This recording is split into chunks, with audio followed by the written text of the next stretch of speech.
Welcome in, everybody. I am currently just getting myself together here.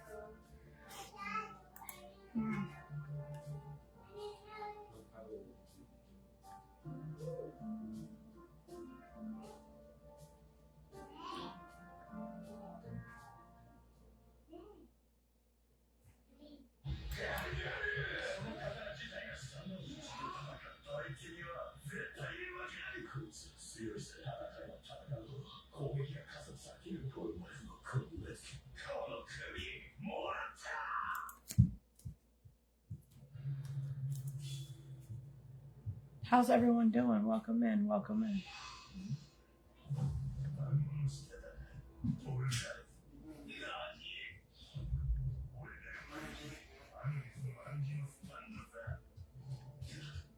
If you're tuning in, if you're just hopping in, if you're from Worcester County, say you're from Worcester County, or just drop in and say hi. Give me one moment.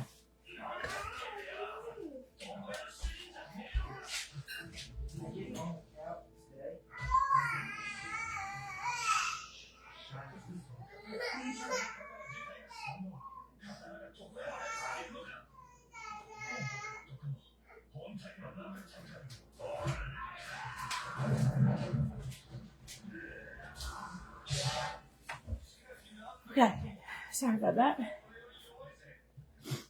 All right, I'm just looking for something specific right now. So the purpose of doing these lives is there's a lot of misinformation regarding on Worcester County, Maryland's water and sewer, how it works, what are the laws governing it. Just a lot of questions, a lot of concerns, a lot of comments I've seen.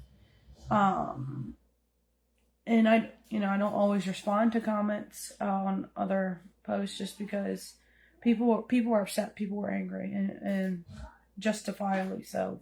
Like, I'm pretty upset too, which has motivated me to create this live series to educate us on the systems we currently have in place, the history of them, and what we might have moving forward and what action we can take moving forward.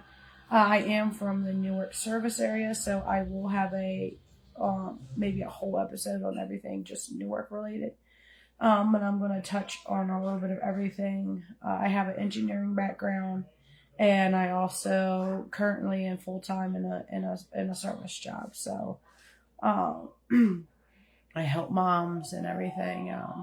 I won't get into much of my professional life right now because it's not relevant, other than I advocate for people on a daily basis. This is what I do professionally. And I feel like it's time for Worcester County to wake up to what's going on in this county and to be prepared and to know where we stand and know what rights we have and know what we can do moving forward. Because a lot of us are trying to make ends meet, and from people I've spoken to and officials and appointed people and county employees is that, there's nothing the county can do about all these different things, right? All these different things going on.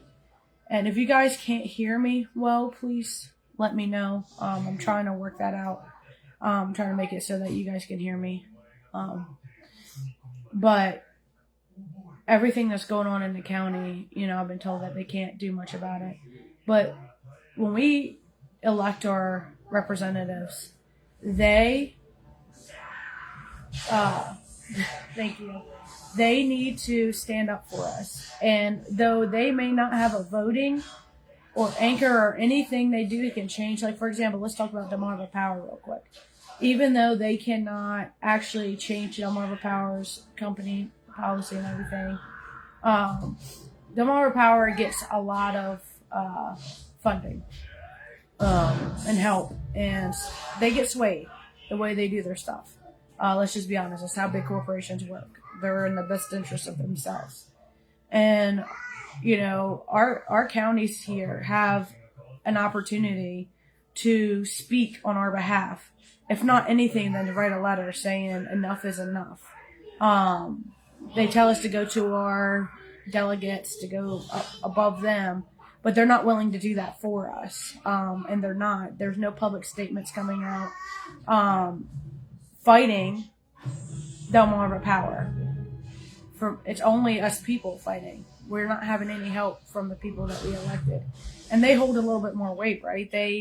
People tend to listen to them a little bit better than they listen to us because of this, that, and whatever, like their elected officials. Their voice is a little bit louder than ours, and they're supposed to be for us.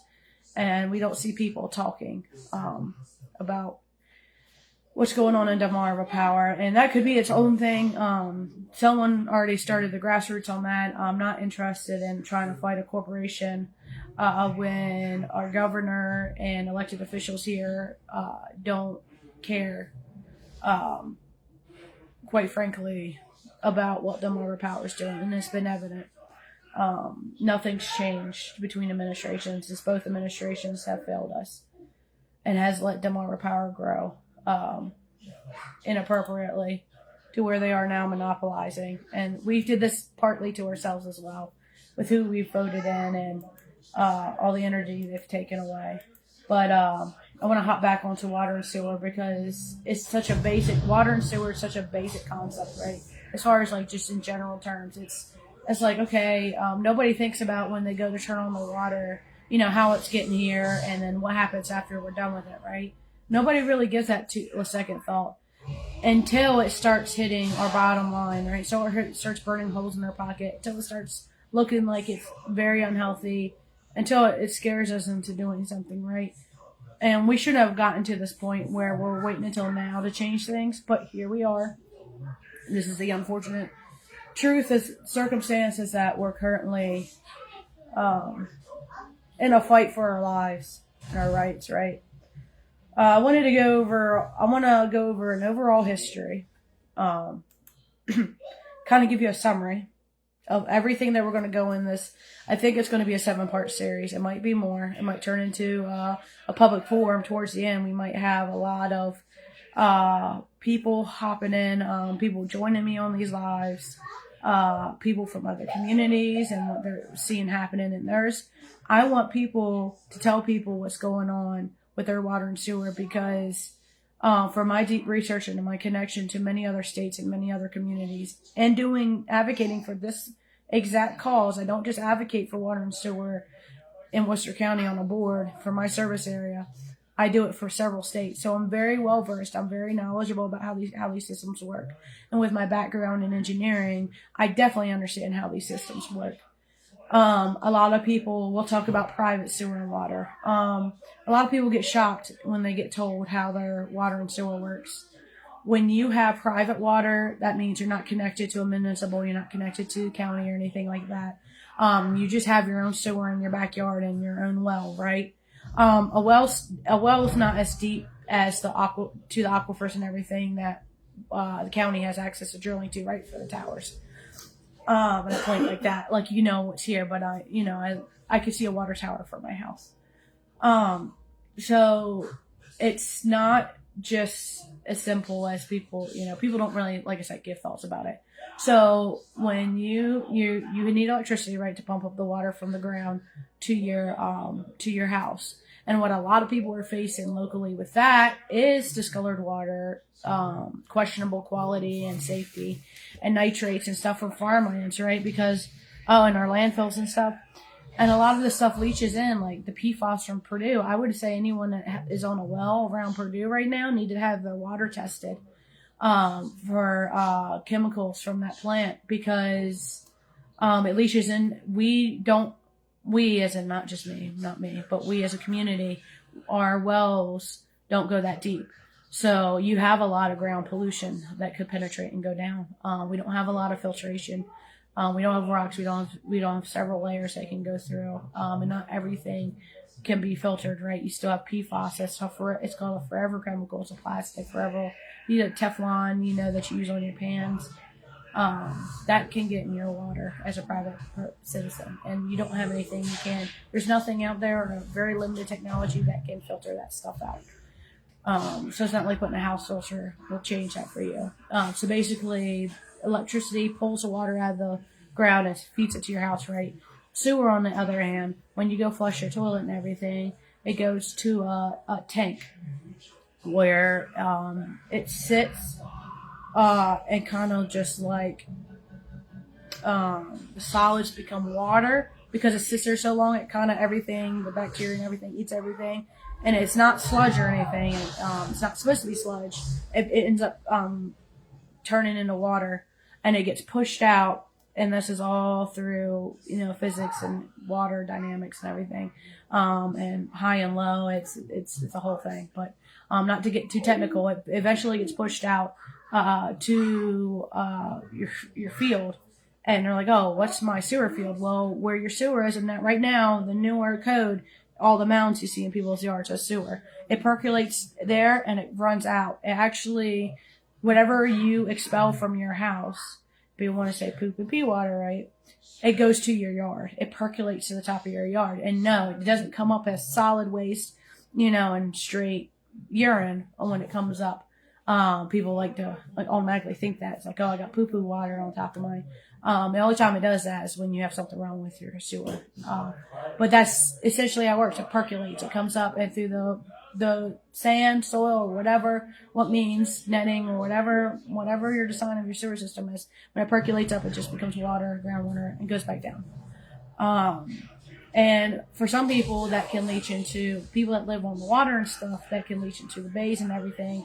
And that's why you see coastal storms and everything that calls swim warnings and swim caution for areas when we get huge rain events, and caution you not to swim in areas because there's an overload of possible sewer contamination. And that just happens. And then when you come to public water and sewer, people are surprised to hear how much sewer gets dumped into the ocean and bays and creeks and water. Like, I'm sure there's probably a lot that goes into the Great Lakes. And people are surprised to hear that they allow any. But MDE strictly monitors that. And by the time it gets there, it's not straight sewer, okay? We're not talking about straight from a house to. There's avenues. He'll be okay momentarily. What's wrong, buddy?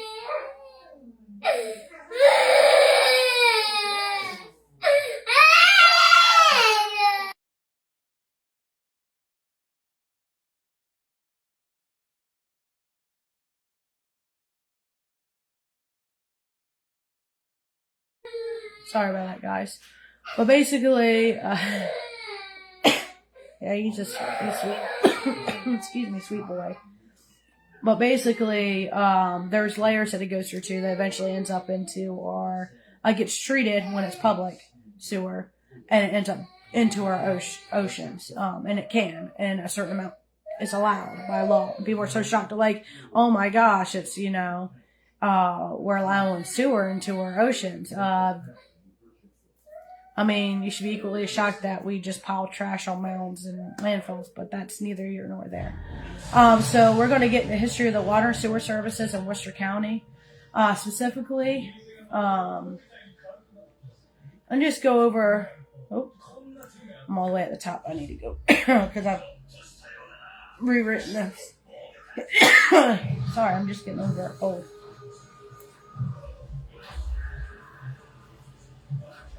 Ugh. But you have 11 service areas in Worcester County right now, and it wasn't always like that. Okay, it was there was 20 plus service areas, and it's combined and condensed down to what we know today as 11 service areas. So let's talk about the overall history. I'm starting at the 90s. Okay, the 90s is even before I was born. I don't say what year I was born. I was born in the 90s. But we're starting with 1990 to give you a context of kind of how we got to where we are today. Worcester County's water and sewer infrastructure traces back to the early 20th century, evolving from basic municipal systems and to a network addressing tourism and driven growth. You know, we started growing a lot, just looking at Ocean City alone and how much it's grown in just the last 40 years, right? Environmental regulations and pollution concerns. Pre-1990s, the system focused on groundwater protection and septic alternatives, right? Amid the post-World War II development. By the 60s to the 80s, Worcester County Sanitary Commission was established in the 50s. And the Worcester County Sanitary Commission was a commission that was created as kind of like in between. So you have the board, you have the commissioners, which are the direct oversight today over water and sewer. And then they used to have a water sewer commission, and then people that work for them, like the public works. And so the commission oversaw public works, engineers, and the source, like, it's hard to explain when it's no longer one you can look at that works that way. But excuse me, the Worcester County Sanitary Commission, right, created the SSAs for unincorporated areas and sanitary sewer, right? Often built to support coastal booms, right? Ocean City tourism. Ocean City was a big push for creating all these systems, right? And developers coming in, right? Population surged from 16,000 in 1960 to 35,000 year round by 1990. So you went from having an average of 16,000 people in Worcester County to 35,000 year round, right? And it peaks to 300, and this is, Ocean City, my bad. 327,000 people straining the resources every year. You have to think about how bad the system gets strained in the summer season, right? Early challenges include septic failures, polluting the Chesapeake Bay, leading to state mandates in 1978. Groundwater monitoring expanded in 87 and 1994 for wet season soil tests, right? 90s marked a turning point. In 1993, the Sanitary Commission was abolished under Bill number 9319 on October 5th. It centralized the county commissioners, creating Department of Water and Wastewater. So we got away with the Sanitary Commission. It was abolished by our commissioners unanimously, I believe. I'm trying to still find those records. So don't hold me to that. I'm working on having receipts for you guys. And with that being said, it led to creating the Department of Water and Wastewater. This shift aimed for efficiency, but led to deferment maintenance. As a developer, legacies, cheap installs, expensive upkeep. So you had developers coming in, and that's why we have so many different types of systems here, and not managing one type of system is because developers would come in and create these systems or buy into these systems and sell these systems to the county, and it ended up being nightmares. Riddle Farm, for example, was a huge case. And the county has quoted themselves saying they have no say in what the developers put in, but they strictly do. They are strictly the oversight. You knowing you have to take over maintenance, it makes no sense for them to say that because they know they're taking over these systems in these communities. They knew they were going to be taking over Riddle Farm. They were sold on this new technology idea, didn't have their due diligence and did their research and lacked an oversight, right? And are not taking responsibility for it still, publicly, and coming out and accepting a system. I mean, at the time, they're going to say, hey, we didn't know it was going to fail. But had they done a little bit more investigating, a little bit more research, and not just easily buy into these new technologies like make your life better, automatic red flag, because you have to look at how old these systems are and what their track record is, right? And we failed to do so. We failed to do that. The 1994 Comprehensive Water and Sewage Plan was created. So once we got rid of the commission and we started a water and wastewater, they developed what's called a Comprehensive Water and Sewerage Plan, right? Approved in 1994 by MDE. Inventoried the systems. It projected growth year-round and emphasized pollution controls under the environmental article. Article 9-503-9-509. It warned of 830% seasonal surges stressing coastal SSAs like Ocean City and Bayside areas. So yes, do not let commissioners fool you. Whenever I'll go to a most recent example that I've been tracking, the Pocomoke Library. The Pocomoke Library wanted to add an outside porch. They wanted to enclose it in, so it was 4 seasons, not just one or 2 seasons, right?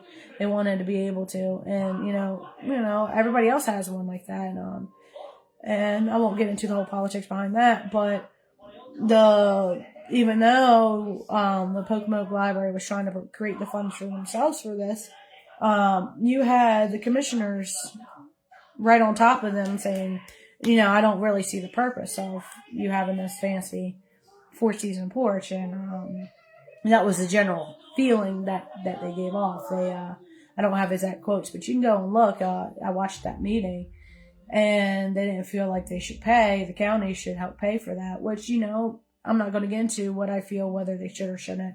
But they had so much say over the porch of a library, right? And saying no to that. Yet they didn't say they had any power about the water and sewer systems from developers. I'll let you guys figure that one out. But so after the sewage plan was created in 1994, they realized there was going to be a huge strain from the tourism that comes from the northern part. We call it the northern part of the county, right? In the 2000s, 2010, we saw accelerated growth. 51,000 population in 2010. Where what were we talking about? 35,000 in 1960. So it nearly, doubled, right?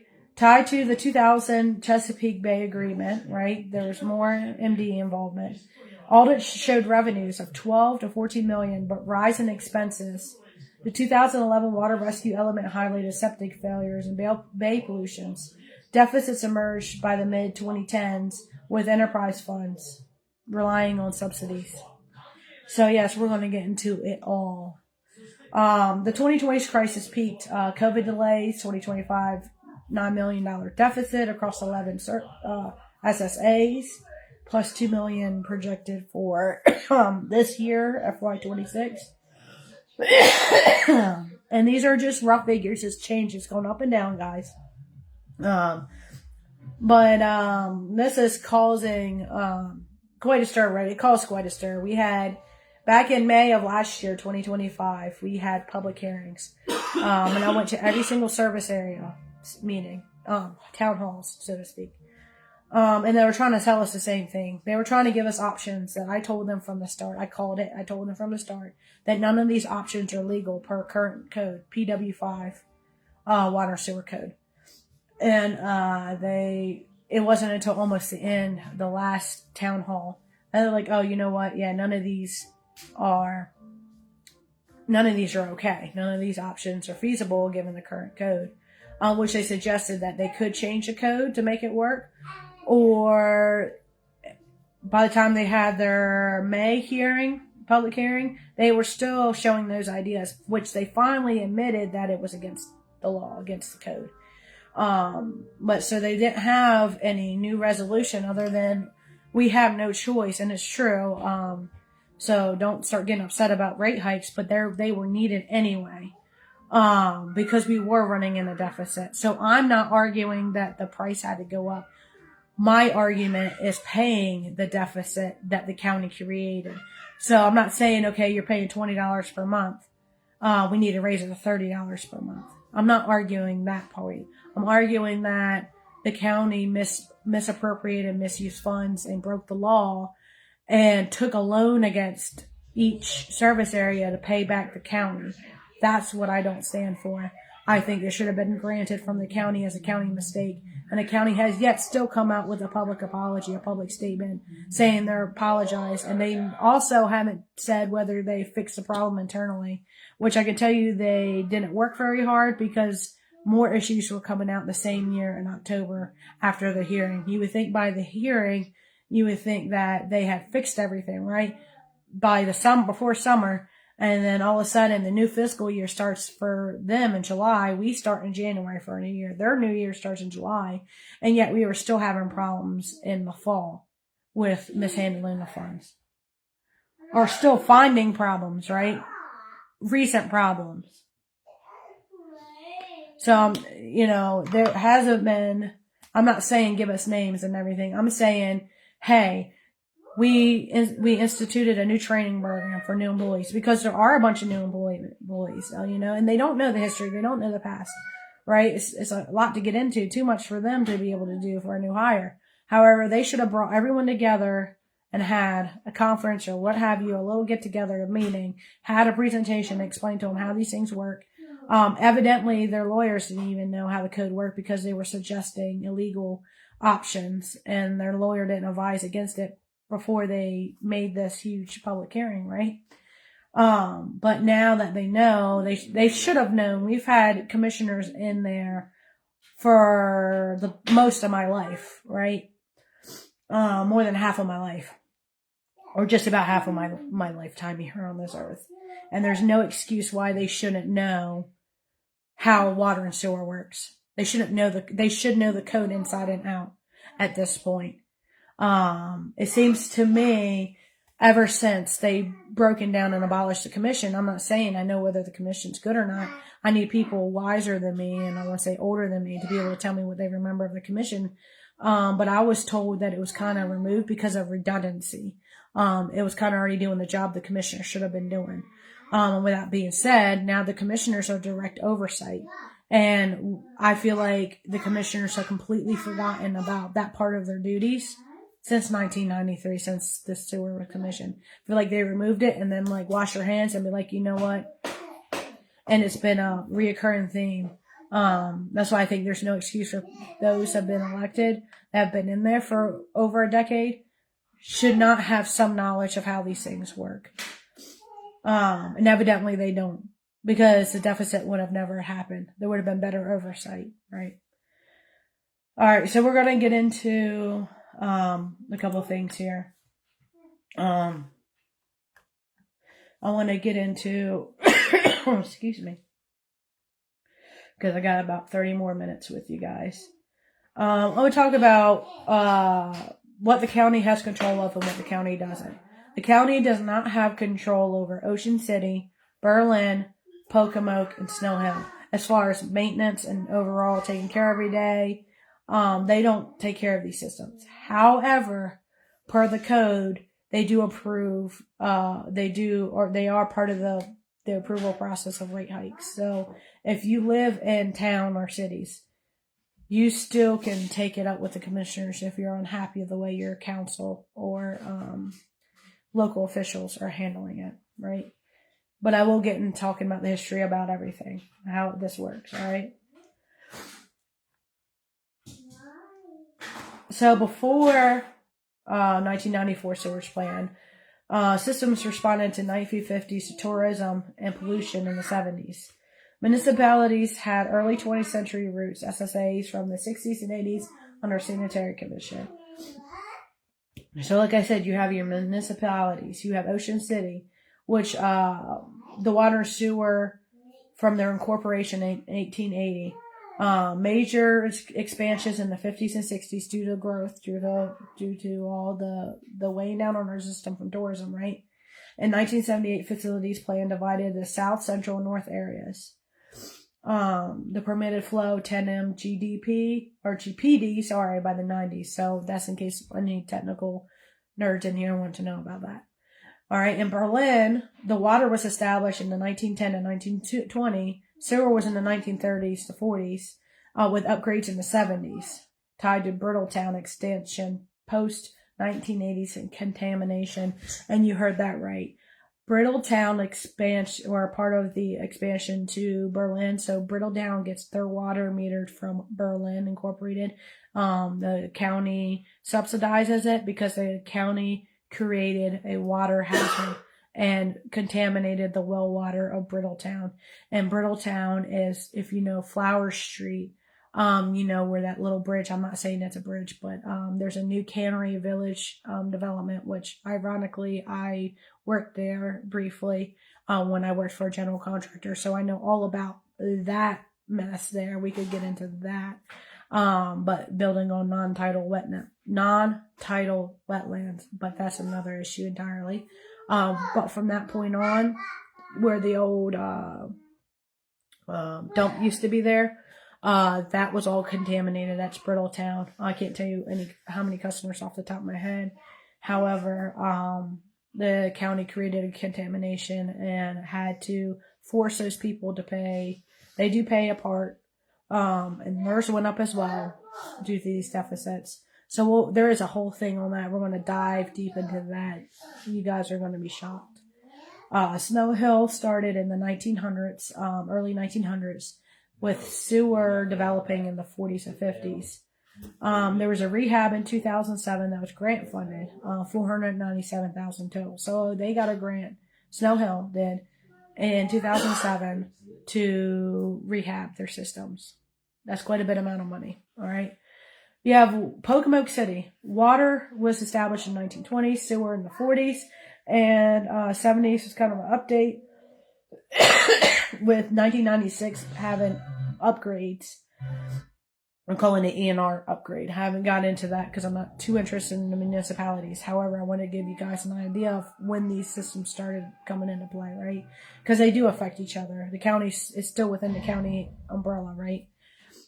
In 2025, $2 million MDE grant for lines. So, and we know from what we see on, there's a lot of stuff that goes on in all these mains breaking, a lot of stuff, a lot of fixes and stuff like that. So now we're in unincorporated SSAs, right? So like I said, remember I told you there was like upwards of 20 plus water and sewers. There's 29 water and 21 sewer in 1994. Developer built for growth. Many merged post 1993, right? Yeah, Bishopville, St. Martin's Neck, Whaleyville, Shaw, Buchan Road, and Gray's Corner in the 60s to the 80s for groundwater septic fixes. You have Ocean Pines in 1971, which is the largest service area. 10,000 connections, roughly. Expanded in the 80s for planned community. And we know Ocean Pines is huge, right? Riddle Farm in 1980s was created, right? Small 200 connections in Riddle Farm's near Berlin. If you don't know where Riddle Farm is, this is where I'm going to start. And the next one, hopefully have maps for you guys. But I'm probably get a Worcester County map so I can show you guys. But Riddle Farm's right across from the Walmart and Aldi's and everything. There's a big, huge water tower, which, by the way, the water tower hadn't worked for years. It's now working. But like I said, we'll get into that. You guys will be shocked of what happens and has happened at Riddle Farm. All right. West Ocean City was in 1978. In 1983, was cited for pollution by MDE and Bayside development, so improvements had to be made there. And believe it or not, West Ocean City and Ocean Pines are one of the most, I think they've been running in the green, not in the red. So ironically, given all these setbacks for these communities, and dealing, and like Ocean Pines was hauling for Riddle Farm, when Riddle Farm's sewer failed, so they've been pumping and hauling from Riddle to Ocean Pines. They have been able to withstand. I don't know if I can believe all that stuff that came out because of the misuse of our funds. So I don't think we can accurately say which service areas were running to the good and not when we were borrowing money intra funds, which we were not allowed to do. All right, Mystic Harbor and Upper and Lower, I have a cold and I am trying to pronounce the names. Sinnapuxik Neck was in the 1980s coastal pollution prone. Newark was established in the 1960s. The oldest plant is greater than 40 years old. Upgrades have been, we are fighting right now. Earmarks were being denied left and right. It is an election year, and as you've seen with the election year, we have been given a federal earmark of $2.55 million. That doesn't even cover half of the project that's needed for a 60-plus-year-old plant. Our plant's near 6 years old, and they just started this year to aggressively chase grants. And that's what I'm talking about. The commissioners have known, that have been here for more than a decade, and I have that. We will share that before I hop off of here. Who's been there the longest and who should have been chasing after these grants. Assig Island, Dividing Creek, Milburn, and Shad Landing, Girdle Tree, Stockton, Wegham Creek, Greenbackville. 1970s and 1980s parks were all, Greenbackville is not necessarily Worcester County, but like all these, you're talking about the developer rural area, all these things popping up, right? Brittletown was from the 80s. Post-landfill issues, we will do a deep dive on that. Contamination gate. I'm going to start calling things something gate. It is the contamination gate. It's not funny. And I'm laughing because it's quite ridiculous at this point that we've gotten to this point and people don't know the history. And if you guys just knew half the stuff that the county has let slide or let go on, a lot more people would be louder at meetings. Yeah, and then finally you have River Run, South Point, Snug Harbor, Glen Riddle landings in the 80s.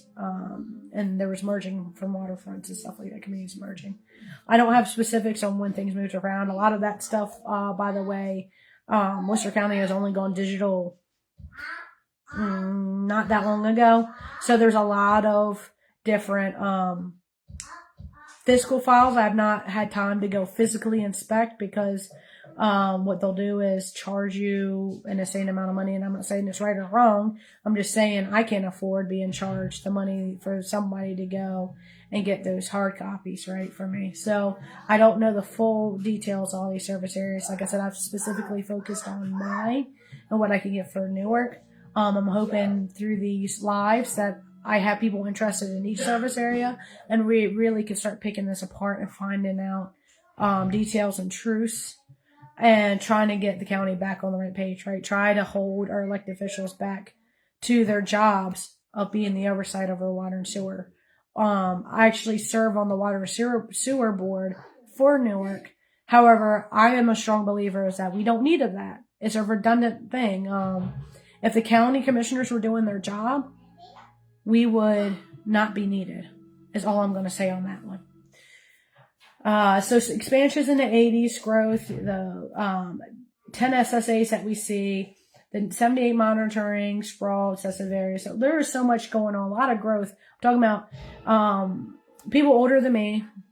My wise people in here will tell you that there was an exponential growth. Like literally, Ocean City happened overnight. Excuse me. So much happened pretty much overnight here. Things have just look at the inlet and you look at the history of the storm that broke the inlet. If you saw the pictures of the storm in the 30s and just see how much has just exponential growth, right? It's just crazy. It's just crazy. So, what we're going to get into next.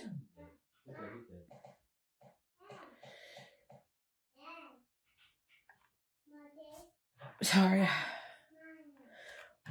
We're going to be getting in some really good stuff. The nitty gritty. I know we're going to break off. We're going to have a whole session on just Newark. We're going to have a whole thing on Brittletown and what happened with Brittletown. We're going to have a whole thing on Riddle Farm because these are these big issues, right? And all it does is show a pattern, a history of negligence and a lack of oversight. You will be proven lack of transparency from the county time and time again.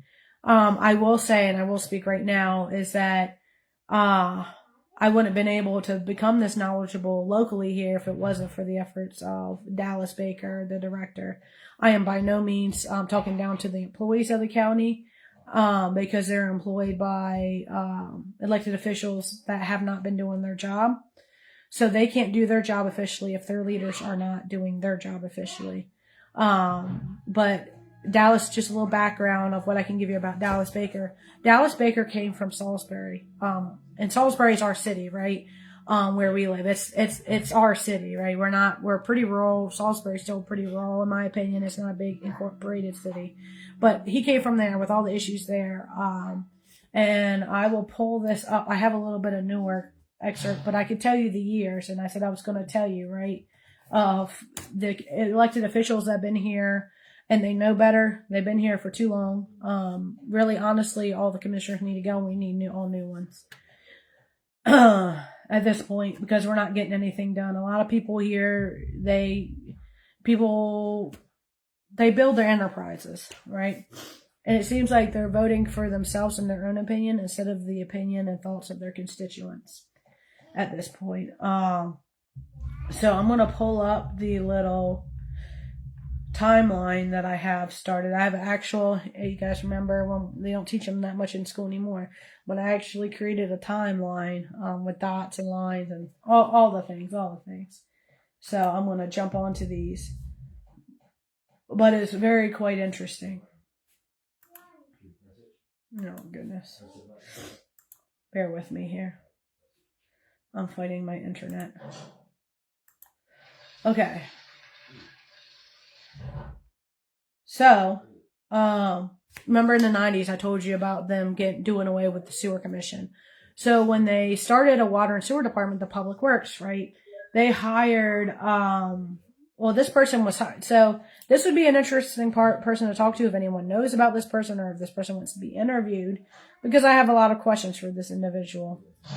Especially the handoff and the trade-off to Dallas. We had a public works director, John Tustin. He's a project engineer, professional engineer, sorry. So he can stamp his own drawings. So the way engineers work, you go to school for engineering, then you take a fundamentals exam, which makes you an engineer in training, if you pass that. And when you're an engineer in training, you work under an engineer for X amount of hours, and then you can apply for your PE, which is a professional engineer. And when you pass that, it's like you become a full, like a lawyer. I compare it to a lawyer, a full doctor, at PE would be equal to like a surgeon. But I don't have my PE, wasn't interested in pursuing it. But John Tustin, PE, was hired in 1985. Dallas Baker was hired in May of 2021. He's a PE as well, or PE, professional engineer as well. And like I said, he comes from Salisbury, so he has a lot of great experience. And I can say, ever since Dallas Baker has joined us, at no fault of his own, because the previous administration, John Tustin did not appear. I haven't spoke to Dallas. I can't speak on Dallas. Doesn't appear to have passed anything public record wise, officially outlining all the issues that were happening before Dallas took his job. So that's how the Riddle Farm, we'll get into that, of how Riddle Farm fell through the cracks. But apparently it is evident that Tustin didn't bring to the county's attention how bad Riddle Farm was getting. Because Riddle Farm started happening in 2018, 2019. And you have Dallas, and this is years of this Riddle Farm pumping and hauling that the county didn't know about. And we're still investigating that. But in May of 2021, Dallas Baker took over, and he's done an exceptional job. I can tell you that Dallas Baker is the first person in the county history. I have a history here of grant pursuing. Dallas is the first one that has aggressively chased grants for this county for all service areas. So you do have a great employee working for the county, one that works for us and not for the county, one that's aware of the issues that are going on and doing everything they can to fix years and years of neglect and abuse on the system from county officials who haven't cared. And it's evident. Their choices, their behavior is evident. I'll give you one good evidence of why all commissioners need to leave.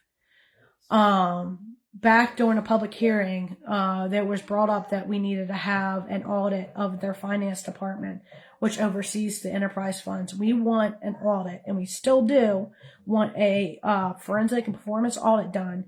And it's it's 11 service areas. It's just like this little bit of lines on this, like the hundreds of pages of budget, right? We're just asking for this much to be investigated to figure out what the problem was. How did it happen? Do you have to shuffle employees around? Do you have to do retrainings? Again, the county has not come out publicly and said anything they have done to mitigate these issues.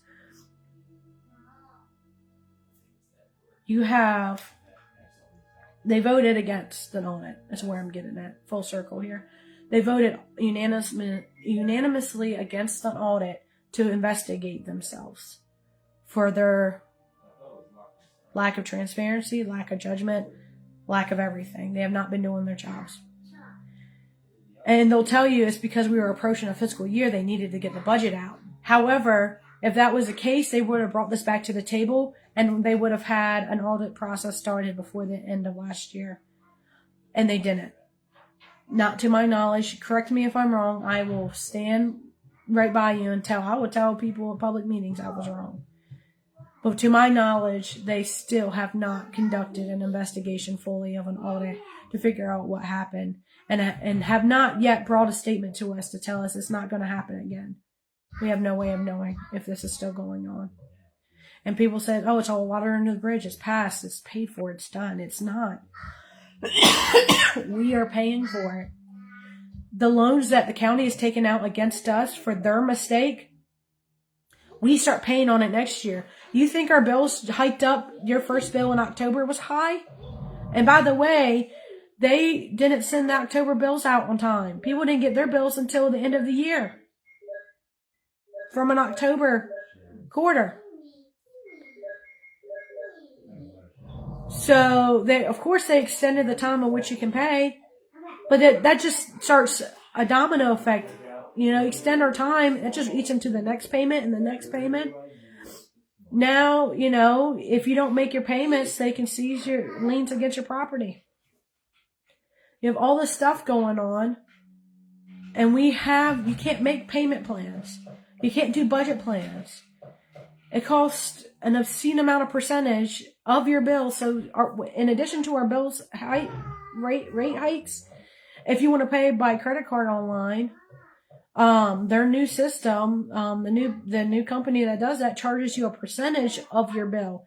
It doesn't cost a percentage of your bill to do credit card transaction. A credit card transaction in most places is like under 5%. It's not. I think it's 15%. Can you imagine 15%? It's $30, $20 to $30 every time I want to pay the bill. So I go pay in public with cash and take pictures and record me doing so. So this is the county commissioner seats you have going on. Currently, you have Karen Abbott of District 1, District 2, Diana Purnell, District 3, Eric Ferrari, District 4, Ted Elder, District 5, Chip Bertino, District 6, Jim Bunning Jr., and District 7, Joseph Matrusik. All right. Ted Elder is Newark's representative. Ted Elder always tell you can always call me. Ted Elder, I want to let you know that it's not my job to call you when something goes wrong. As many times as I have talked about these issues, let the record be shown that Ted Elder was not the one that created the Water and Sewer Board for Newark. Karen Abbott did. Not a single commissioner has since, when I've been appointed, I have been appointed to the board. I serve a term. Not a single commissioner has reached out to me personally and asked how things are going. Asked if things are improving. Asked how I'm doing on the board. Not a single one. Not to me. I don't know if anybody else on the board has been asked how they were doing. How's the relationship going? What can we do to improve this? And I'll let the record also show that Newark Service Area Board is not, you do get, technically, in the writings, you get paid $100 per meeting. We, as a Newark service area, do not accept a dime from the county. We refuse to be paid until they fix these issues. Again, it is our firm belief, at least my firm belief, I'm not going to speak on behalf of the rest of the board, that this board is not needed at all. If the county is doing their job, when you start seeing these little boards come up where we're appointed and we have to speak for ourselves louder because the county can't do it for us, then you know there's something wrong with your elected officials. There is no need for a board if the county is running efficiently like as they should. So with those commissioner seats as of 2022, there's people up for re-election. Ted Elder being one of them. Let me jump all the way back to 2014 at least. Diana Purnell, Ted Elder, Chip Bertino, Jim Button Jr., Joseph Matarasik.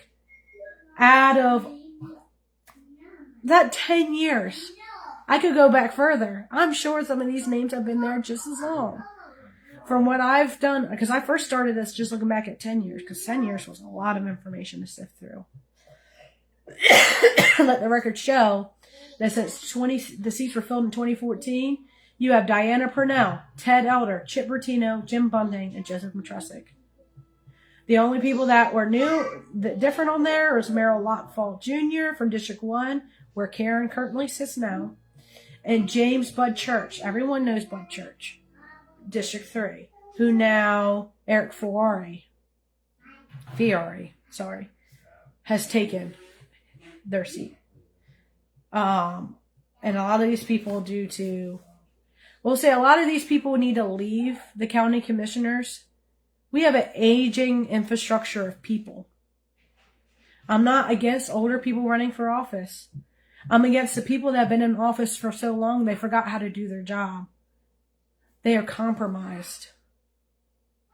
And I'll stand on that. Now, I can't say who is compromised. But we need a complete and dramatic overhaul. We need a complete dismantle of the commissioners. Just imagine me finding out all this stuff about the history of the water and sewer and what they've done to our community, especially Brittletown, our African American community. Imagine finding out all that stuff that's going on. And it's just about the water and sewer. Can you imagine what the county commissioners have done elsewhere? What damage they have done elsewhere? If they let something as simple as water and sewer lapse? It's been no secret that the Newark service area is 60 plus years old. It's only getting older. It's no secret in the last 10 years. No one has sought grants other than the last couple of years. And that's due to Dallas Baker and his team. So Dallas Baker, I appreciate what you've done for our community. I will stand on that. I appreciate what you do to work with us in these meetings. And if there's a professional engineer who wants the project engineer position that's currently open in the county, first I want to make a comment through my history of construction, engineering, coordination, documents, like what have you. I've done it all around that type of job. Everything but sign the drawings myself, which we've contracted out in different jobs I've worked in. But the job that the county is posting out there for project engineer for Worcester County, it's a 3 or 4 person job in one position. So I'm not trying to scare anybody from applying. I'm just telling you guys it is a lot to take on, but I feel like the right person could do the job. It's estimating, it's project management, it's construction document control, and be a liaison for the county. It's multiple positions rolled into one. But I really hope that and pray that somebody can enter that position to help us take this to the next level and improve our infrastructure. And I'll speak on one more thing, because tomorrow we're going to really deep dive into the history. I gave you an overall history. I gave you what happened in the 90s. We're talking about exponential tourism that put a strain in our system, that has caused so many condensing of sewer systems. You'll see now that you're watching the news, be on the lookout and see what the county's doing next, especially with this information I'm putting out there. I'm just educating. This is all truth. This is all there is. All receipts to this information I'm sharing. Watch the county condense stuff, and which we should have been doing. I'm not against the condensing of things, but what you see, like in West Ocean City, is that the county is handing off problem children to Ocean City. This is how they're currently deciding to rectify their lack of due diligence, is now pawning this off to other private, and the municipals are technically private. The Ocean City is ran by Ocean City, right? So just be mindful. Watch how they handle this or lack thereof.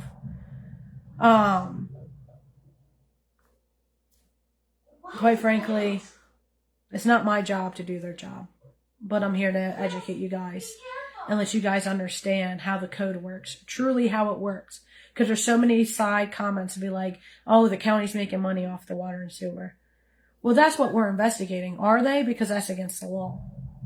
I'm not saying there's not an allegation or anything. I'm saying these are comments communities coming out with, worried that our funds are being used maliciously and unlawfully. And I'm here to investigate if they are.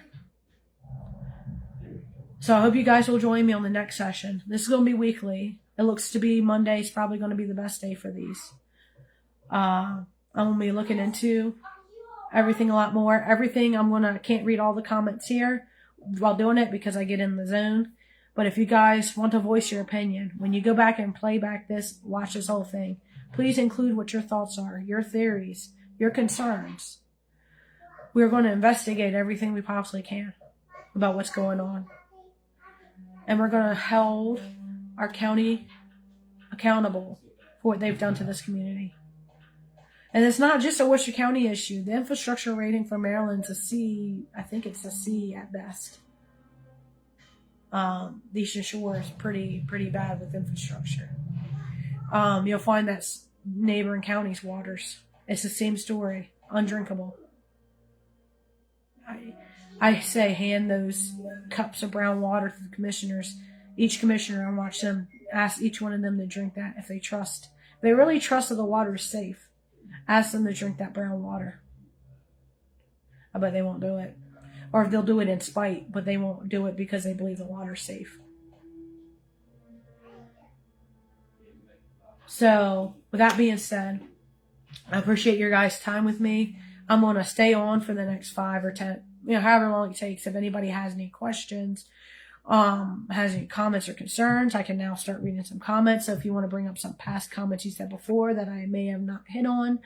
Again, this is like a 7-part series. We're really diving into this, a long history.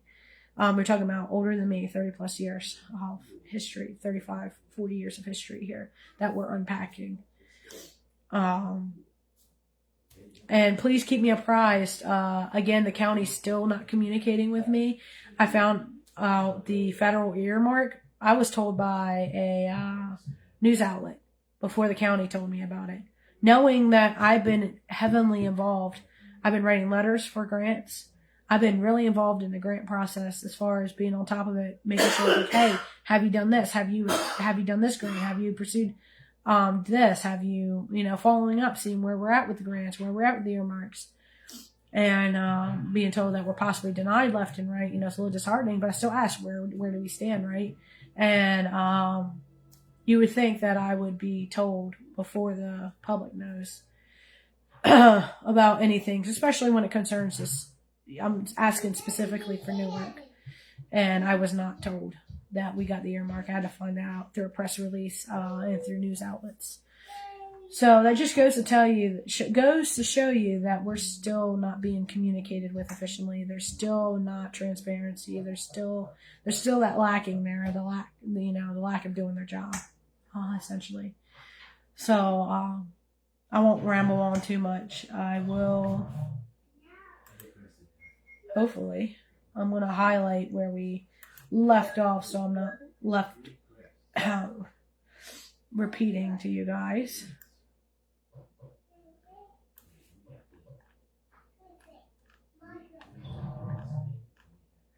That's funny. Let's see.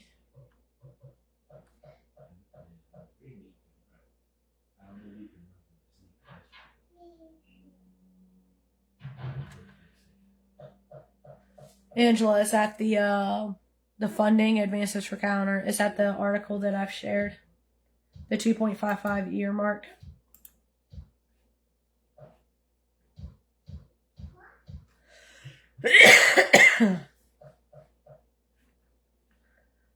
I can't see it. Hold up. I'm going to try to click the article. Yep. So the article Angela's put down there. I'm on my phone on here. I can't click the link. In fact, it doesn't show up as a link. It's just a lot of letters, numbers. But funding advances for county water treatment. This came out on January 15th. I was brought to the attention of January 14th or 13th about this, not from the county. I just want to put that out there. It's a very, very good article. Yes, I'm in the article. Not just because I'm in the article, but because it's very interesting. It's a very well put together piece of facts, not feelings. And that's what I'm focusing on. I am very upset. You will hear me put a little feeling into it when I talk outside of the facts I'm reading off to you. But I'm going to speak the facts and let you guys decide how you feel about your service area. And if you know something about your specific service area and you want me to do a deep dive on it, well, we will. We will to the fullest extent. And right now you're looking forward to the Brittletown contamination gate. You're looking at Newark, because I serve Newark. We're going to look deep dive into Newark, especially Newark being one of the oldest infrastructures, and why we haven't seen any capital improvement projects in the last 10 years to get ahead of future failures. And one thing I want to be leaving to you guys to think about too is I have full-on confidence that our sewer system and water system is going to last at least another decade. It's got old bones. It's built well. We all know, just like washers and dryers, the old ones work the best, right? My concern is not so much, I mean, there could be a catastrophic failure, but I don't think that's like around the corner. I don't think all of a sudden the plant's going to just stop working and we're going to be without water and sewer here. It's a possibility. I'm not saying it's not possible, but I don't have a lack of confidence in the current system because it has been maintained well by the Public Works. My concern is Newark's ability to pay and continue to pay for the maintenance. The way that the service areas, the 11 service areas work, is that the money we pay into it is the money that is put into it. We do receive out, that's what we need, earmark funding grants, and the county from time to time loaning us or granting us money. We're supposed to be self-sustaining, which is why I don't disagree that rate hikes had to happen. I think there should be a cap on how much they can hike each year. I think it should be capped at a certain percentage as to not burden the ratepayers to be able to come up with all that money all at once. I think it should be prorated. You shouldn't be able to slap 30% on in 1 year and be like, okay, you guys have to pay this now. But you have the Newark service area, who's Newark. I'm going to pull it up. I have the census data. It is very important to talk about the census data because it's the affordability of our water and sewer. It's not feasible, and it's becoming less and less feasible. My concerns is not with the infrastructure failing. I'm talking about a whole systematic failure. I'm talking about an economic failure that will cause an infrastructure failure, a mechanical failure. You see, because what we pay into is what makes the system work. When the ability of our pockets unable to fill that fund, if we have to start, because some of us are already cutting groceries out of our bills. We're fighting with Delmarva Power, yet the county doesn't want to acknowledge we're also fighting other utilities. Some of us have seen bills up to $1,000. I myself included. And it's not because we're dark in this house 90% of the time. We're walking around with a flashlight on our phone. Right? We're staying to one room to stay warm during these cold months. It's the rates increasing. Yeah, the county doesn't want to stand up for us on that. They also don't want to acknowledge it when they go and increase our water rates. They think we have this endless checkbook. Some of us don't have a credit card where we can just, if we push comes to shove, put it on a credit card. A lot of us have maxed out credit cards because of that. Because we still have to pay rent or mortgage. Because we still have other bills to pay. So you're running out. You're having a community that's running out of money to pay you. That's what I'm trying to tell you. When we start saying we can't pay our water bill, and we don't pay our water bill because we can't, not only is there outrageous re-hookup fees once we get shut off, they will not work with you for budgeting to make payments on it. So they will shut you off if you're not to current. The transaction fees are outrageous. So we stop paying. When we stop paying, I would surmise, and I, as an engineer, I'm going to try to do the math next time around so I can tell you guys how many customers in Newark it would take to stop paying to completely shut down the system. We stop paying. They stop coming out and doing maintenance. They stop taking care of the plants and the water. The water gets shut off. The water gets contaminated from not being on. When they finally do turn the system back on, there'll be a period of time that we're not going to have access, or we have to flush our houses or have who knows what kind of work done to make sure that our houses aren't. They'll have to be shut down at every single person's houses not to contaminate the houses. You're talking about a systematic failure.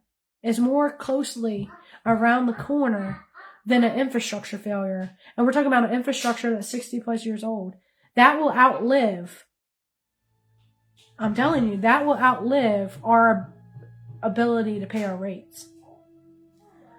When we can no longer pay our rates, they can no longer come out and service us because we pay into our own service. How scary is that? So you ask the county, because I've tried asking. Ask on public record. Ask the county commissioners. What happens if everybody can't pay their bills? Yeah. Are they going to subsidize to keep the water and sewer on? What are the laws around that? My head. If 5% of your community causes a complete shutdown, let's just say the number's small. Maybe 15, maybe 20, 30% of people can't pay. You saved my life. I can tell you guys that the census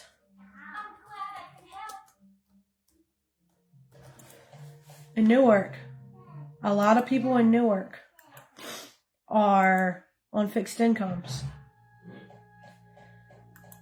And we already have an issues with their fixed income coming in when it's supposed to and the amount it's supposed to. You have people in the community that will testify to that. You're going to cause a mass migration out of this county if people can afford it. Because guess what? A lot of people want to leave Maryland. Guess what Governor Moore's doing? An exit tax to get out of here. We can't already afford to leave. So we're stuck. And those of us are stuck is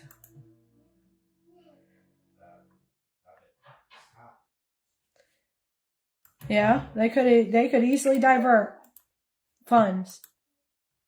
The county had an option. This was a option. Is it the best option? I don't know. That option could have been to grant all the service areas the deficit money. You had $10 to $12 million in deficit. They could have chose to write that off. The county is bragging about a 30, I think it's 33, but 30 million plus to the good of their funds, their budget. They're operating over, they have 30 million over, so they have 30 million to spend. you have a lot of different people that want in on that cookie jar. Go figure that the Data USA is not working currently, and I don't know where I saved my screenshots. But just know the median income is very low for it's below the average for the county.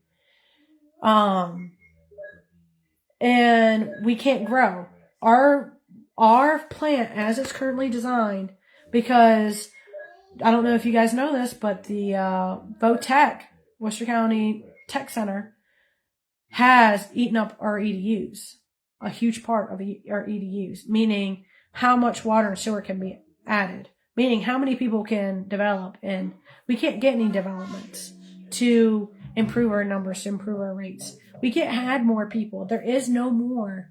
I think there's like less than 5 EDUs. Maybe there's 3 EDUs available. That's individual households. 5 EDUs is not going to change the quarterly rate of people paying in, more people paying in. We don't have the option to add more people, so we could pay less. Even if they give us an updated system that increases our capacity by 10 to 20, or however, they're not going to increase it tenfold. They're not going to give you 100 more EDU capacity on all the capital projects. Not going to. Because we're not projected to grow. The growth is not going to be here in the foreseeable future. It could change, you know. But the county was warned through audits. I'm getting those records. The county was warned in old audits from 2000s that we were going to exceed our spending. Our spending is going to exceed our income. They were warned because of the population growth, the cost of everything going up. It was projected that right now chemicals alone are 400% inflated. 400%. We have no control over that. And again, I ask our county to stand up for us. Silence. Nothing. So I'm speaking out to our community in hopes that I can educate you guys. Send this to your friends. It's going to be available as playback. There's going to be a 7-part series. Save it. You know, I'm still learning. I'm not on Facebook much, so tell me how I can download and save this. I'll put it on YouTube. Just know that what's going on now, our past speaks for it. You have a consistent pattern of behavior here. And it's incredibly sad. It has hurt communities. And now it's hurting us. And enough people aren't speaking out. Honestly, I'd like to see the teachers get involved. Because your students and their families are fighting for the basic necessity of water. And at this point, how many children are going to be affected from turning off water? And they tell us it's safe to drink the iron sediments. Well, safe for an adult?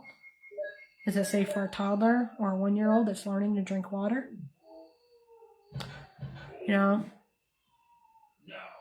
I can't speak on that.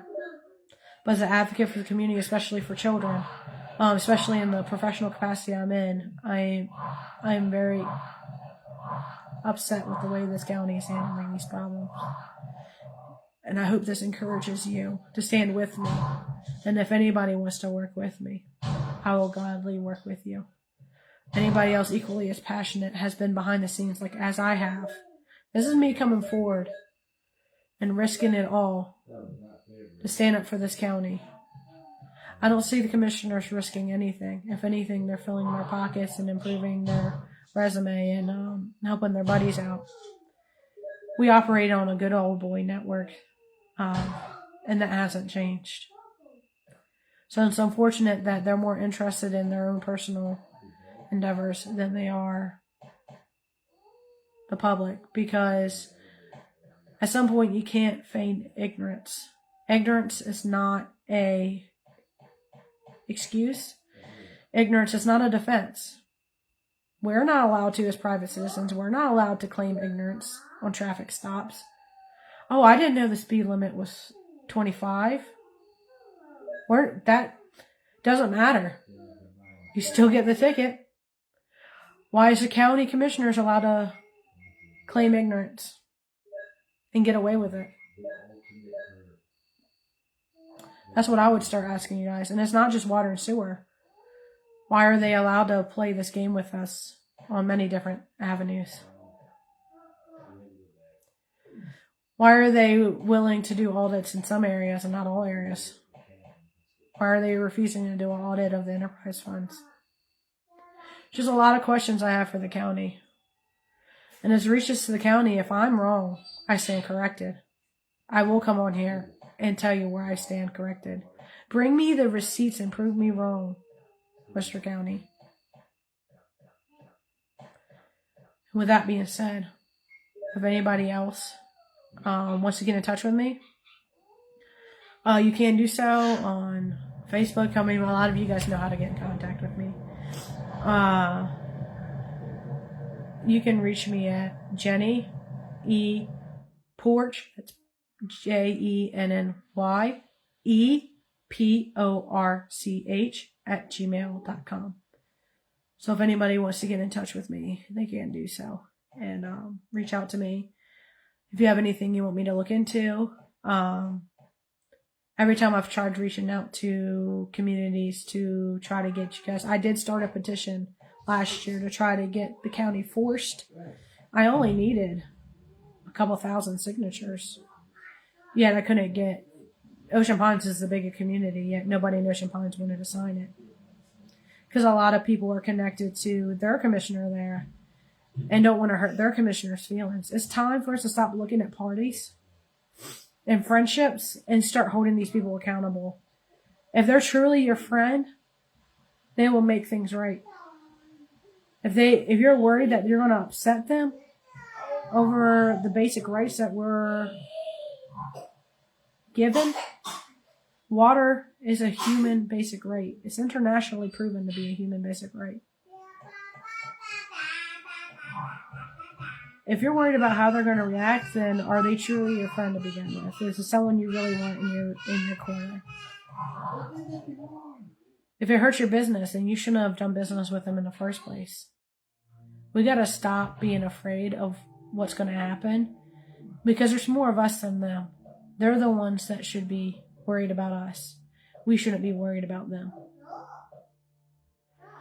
And I'll finish on that note. And I hope you guys wake up. And again, you can always contact me. I'm always on this. I've been quiet for a while, but I haven't been gone. I've been working in the shadows. And I know there's other people doing the same thing.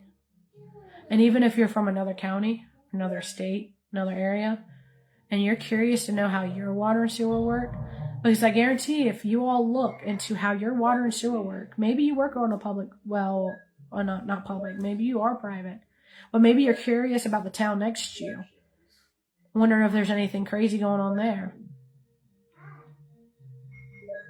Look into it. If you look in the water and sewer, if they're not treating your water and sewer right, the basics, they're not running the county right. It's evident. The infrastructure for Maryland, the proof is in the pudding, right? The civil engineers have rated Maryland as a C. And honestly, we shouldn't be having all these huge developments like data centers if we can't even improve our own infrastructure. We should not subsidize data centers. They should be subsidizing us. They should be paying for our infrastructure. If they want to be here, they should be paying for the infrastructure. They should be paying for the capital projects. So with that being said, I'll stop adding little quips in there because I could go on for days. But I appreciate you guys. I pray for you guys to have a wonderful day. I will end this in prayer. I started this in prayer before I got on. But I will end in prayer. And we're going to get things right. Things are turning around. People are waking up. God, we just want to come to you grateful. Lord, we are grateful that we at least still have roofs over our head, foods in our bellies, water to drink, Lord, that you have still afforded us and given us provisions, Lord, to still be able to wake every day, not hungry or unclothed. Lord, where we struggle in those, Lord, you will provide. We understand that you will. Lord, we're grateful. We're grateful that we can wake up and start each day new, that we can make the right thing, do the right thing. Lord, that you can just give us a chance to start over. Lord, if we screwed up this morning, we messed up this morning, Lord, that you're giving us a chance to right now make it right again. Lord, it's never too late to make things right. And Lord, I ask that if there's anybody that is thinking about coming forward or on the fence or worried about what the county thinks, Lord, I ask that you fill them with confidence. You fill them with the peace that surpasses all understanding. I ask that you just move their feet forward and get them to come forward and to speak the truth about what's going on in this county, Lord. Lord, that you open it up. You bust it wide open. You flip the tables, Lord, that you will show us the truth. Lord, I ask that you open our eyes and open our hearts and change our mind and spirit, Lord, that you renew in us a new mind, body, and soul, Lord, that you make us into your tool, that you utilize us, Lord, to do what is right and what is just. Lord, we're thankful for that you do use us, that you do push us in our purpose, Lord, that you've given us purpose, that you've given us breath in our lungs this morning. Lord, I ask that you protect each and every person that has stepped in this live, each and every person lurking, and Lord, anybody that is coming forward with truth, with receipts, anyone that's speaking out, Lord, I ask that you cover them with a hedge of protection, Lord, that the enemy must flee in Jesus' name, that he has no power over any of these people coming forward, Lord. And Lord, thank you for putting the people in my life that have been working in the back, that have been tech gurus, that have been amazing, amazing people. Lord, this community does not know the eyes that are on Worcester County. It's not just Worcester County. It's not just Maryland. You have several states that have their eyes on what's going on in Worcester County, Maryland. And Lord, we thank you for that extra protection. We're thanking you for that extra help. Lord, we just want to honor and glorify you. And Lord, where my heart hurts and my heart aches, Lord, change my heart so that I don't enter this with anger, but with grace and dignity, and do it in a way that glorifies and honors you, Lord. Let the words not come from me, Lord, but come from you. Let me wield the sword of the Spirit and show the righteous truth.